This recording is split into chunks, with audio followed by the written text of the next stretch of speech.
I hope you enjoyed the previous video and are now familiar with the term computer.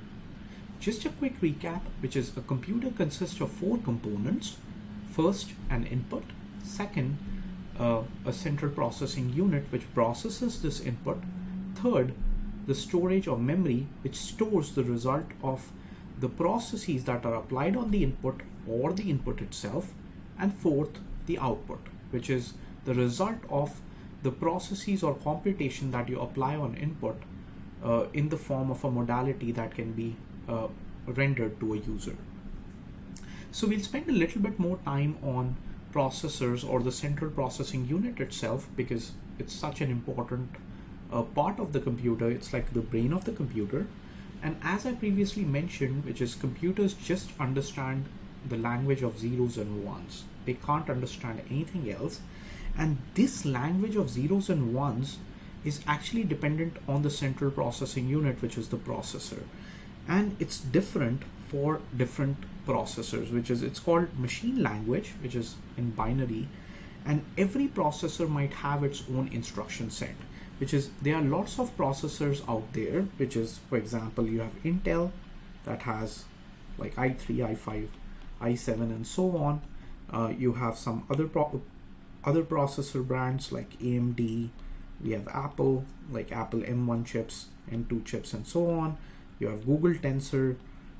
We have for mobile, you have the ARM-based processors, chipsets, and so on.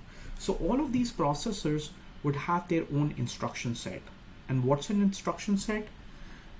As I mentioned, like let's say we want to apply some operation, which is like add, subtract, or whatever. These operations would be encoded in the form of ones and zeros, which is maybe add is called 110, while subtract or minus is called 111 or whatever.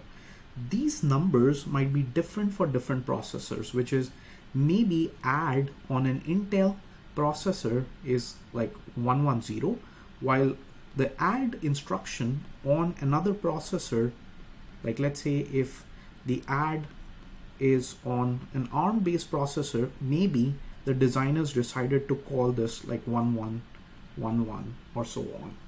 So the problem here is that, like let's say if I asked you to write programs for different processors, it would be a nightmare to remember all of these codes and to program it in like different languages. Like that's one of the drawbacks of this.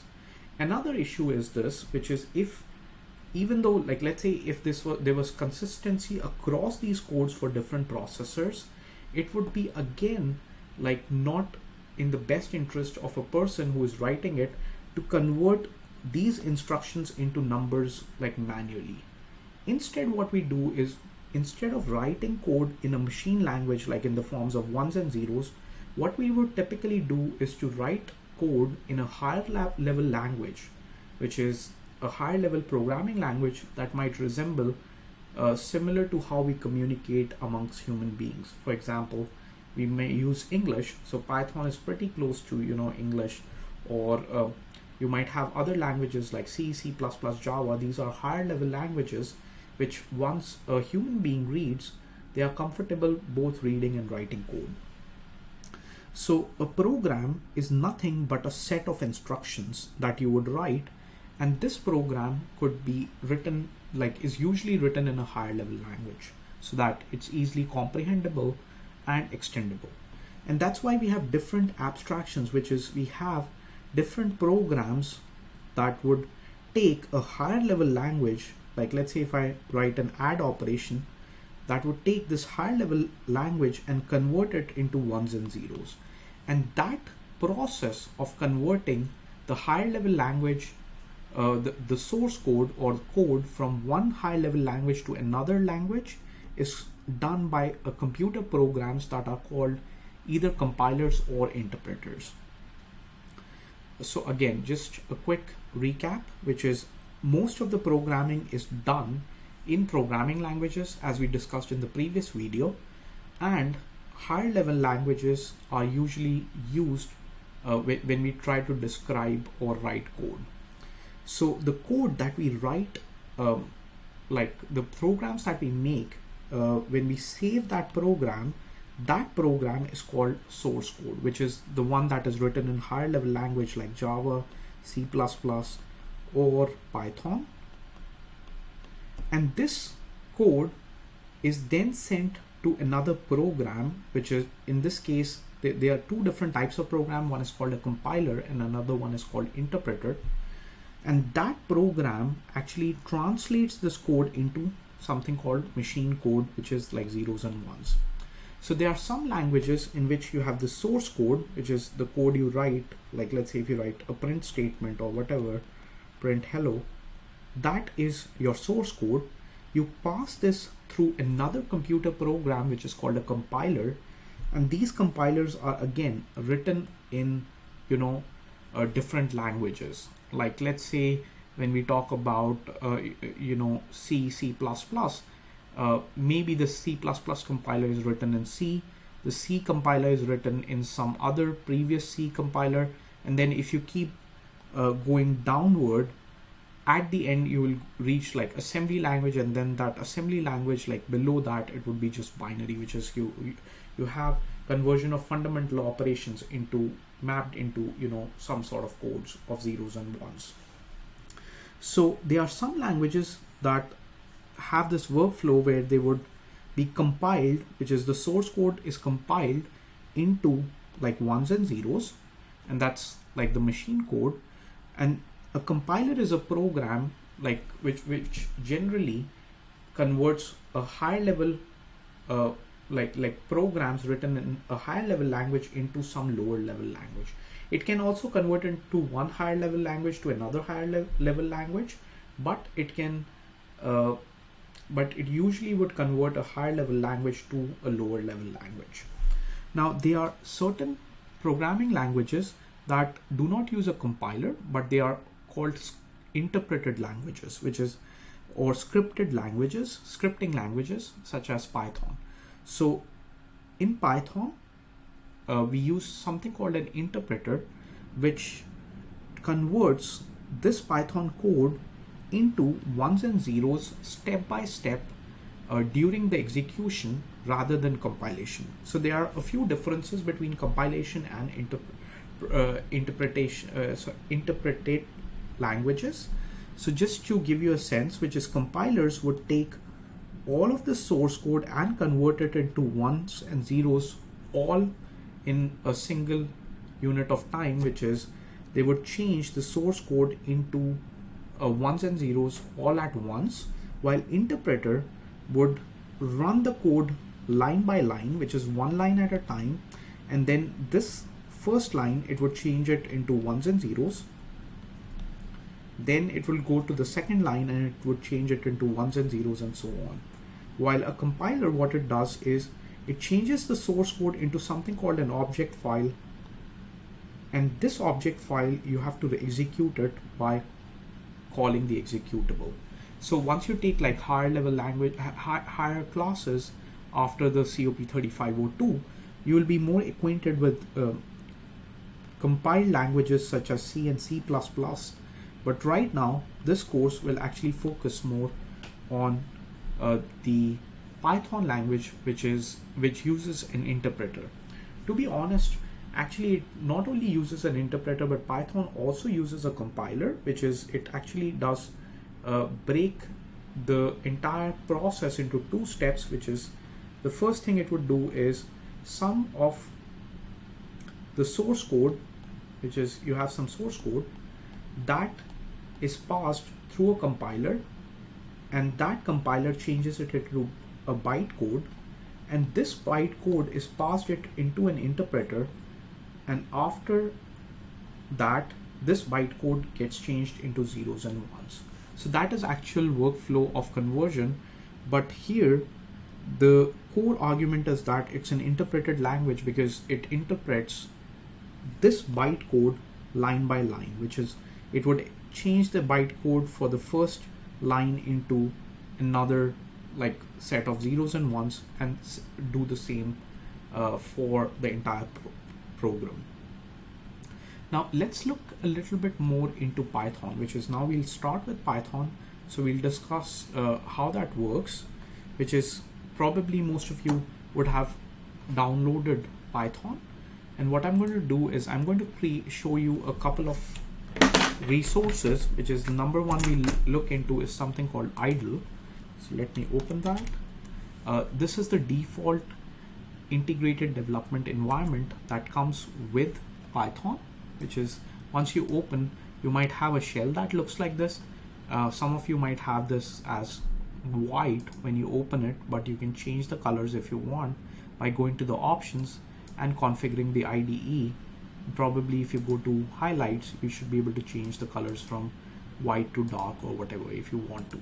So what is this shell? This is actually the Python interpreter, and you can see like you have a blinking cursor here, which means you can type something here. So let's say if I type like 2 plus 3, at the most fundamental level, this is a computer program, and you can think of it as a calculator. So you can type different things, which is in this case 3 multiplied by 6, which is 18. So the star symbol is actually called the multiplication symbol in Python or in different programming languages, because you do not have an X that you can type here. Another thing you can do here is you can use different commands, which you're going to learn in the videos, which is like, let's say if you have a print statement, and once you write the statement, you can also see that there's some help given to you which states what is the syntax of this print statement. We'll learn a little bit more about this, but let's say we start with the most fundamental program, which whenever you start coding, you would start with a hello world program, which prints the string hello world, which is the story behind this is, I think this is the first statement that was coded by a programmer, and it stated that the computer is saying that, okay, hello world, which is I'm born to this world. So in this case, it prints the hello world on the screen. Okay, so this is one place where you can like code your Python programs. Another place you can code your Python programs is on PyCharm, which is going to be covered in your lab. Another one you can use is an online program or online IDE, which is in this case online GDB is pretty popular. You can just go to Python 3 here, and then you can like again press this run button to run this. So you don't need all of these, you just need one place to run your Python code. Another one that's very popular is called Replit. So if you create your account on replit.com, you can just create a new REPL, which is in this case I'm just calling it Python. I've just created this REPL, and you can see that it will bring a more full-fledged IDE. The good part about Replit is that it allows you to collaborate with each other. So for your final project, since that's going to be a group project, it will be great if you can use Replit so that you can collaborate. Another way you can do it is using Git, which we'll teach you in like I think week 5 or 6, and then you can use maybe Git for collaboration, or you can use both, because Replit allows you to connect with the Git repo, and then you can collaborate with others. So in this case, I'm just showing you an example of a program. Like this is a Python program I just took it from their website, and let's say if I run this, you can see on the shell I see what is your name, and in this case I'm just typing in Aman. It says hi Aman. If you don't understand this, we are going to cover that in the next video. But the key here is this, which is here you can see this is a file called mean.py, and this is actually the output of running that file, which is if you want to run this file, typically how you would run it is using this command, which is Python along with the name of that file itself, which is in this case mean.py. So again, as I ran this, I entered what is your name Aman, and it said hi Aman to me or whatever. But the key here is that in idle, it was an interactive interpreter which was continuously running. But the more traditional workflow is you would save that file into any file name. That's in this case it's called main.py. Py is telling the file, the computer, that this file is a Python source code file, and then you would call the interpreter by basically stating this command, which is Python followed with the file name, and that would run the interpreter on that particular file. The reason why you would not use an active interpreter, which is like, let's say if you want to start an interpreter similar to Python, like an interactive one, you just type Python and press enter, and that will start the interactive interpreter. But the problem here is that like you can only write one command and then it would execute that command and then go to the next one, which is in this case, like let's say if I did something like print hello, it would print hello, and then I would have to write the next command like 2 + 2 or whatever. But here I can write multiple lines, which is I can just add here 2 + 2 and it will execute all the lines together unless it's expecting an input or whatever. So in this case, actually it did not execute this because it did not have a print statement, but if you surround this by a print statement, it will actually execute that command as well. More on this later, but the video was intended to show you different environments that are out there that you can use for coding Python. That's pretty much it about like the entire process on how Python code gets executed, and I hope you are going to use one of these environments. Otherwise, you can always contact us, or you can reach out to us in office hours if you are stuck with any of these environments. Thank you.